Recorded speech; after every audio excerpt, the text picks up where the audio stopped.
हा जो 80 लाखाचा आकडा आहे हा फक्त ई-केवायसीचा नाही.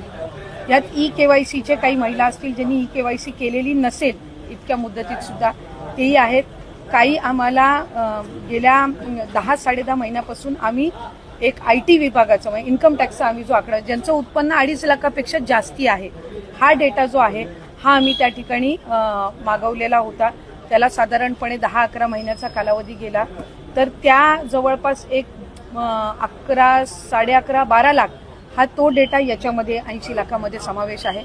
याच्यात 4.5 पावणे 5 लाख अशा महिला आहेत ज्या 65 वयोगटाच्या पुढे गेलेल्या आहेत, जे वयाचा निकष आहे तर त्यामध्ये असतील.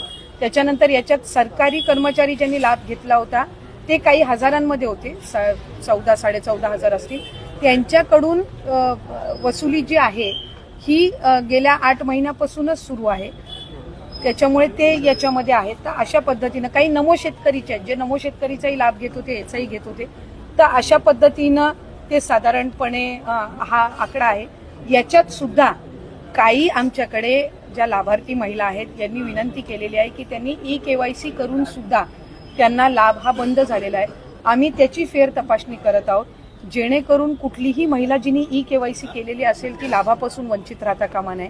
त्याच्यामुळे राज्याचे मुख्यमंत्री देवेंद्र फडणवीस साहेब, एकनाथजी शिंदे साहेब, आदरणीय सुनेत्रा काकी असतील, मंत्रिमंडळ असेल, यांच्या याच्यानी आपण ती ज्यांनी ई-केवायसी केलेली आहे पण त्यांचा कदाचित काही कारणास्तव टेक्निकल अडचणीमुळे लाभ बंद झाला असेल ती आम्ही करतोय. काही अशा आहेत ज्यांनी संजय गांधी निराधार योजना आणि लाडकी बहीण योजना ह्या दोन्हीमधून जे लाभ घेत होते ते छाननीमध्ये कट झालेले आहेत. पण त्यांना दोन्हीपैकी एका योजनेचा कंपल्सरी लाभ हा आपण देणारच आहोत.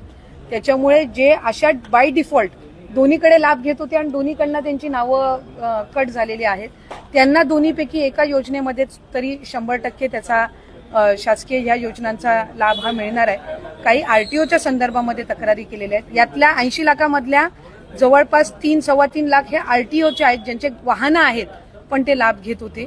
हा एक 6-8 महिन्यापासून डेटा मिळालेला आहे असा कन्सॉलिडेट करून आहे.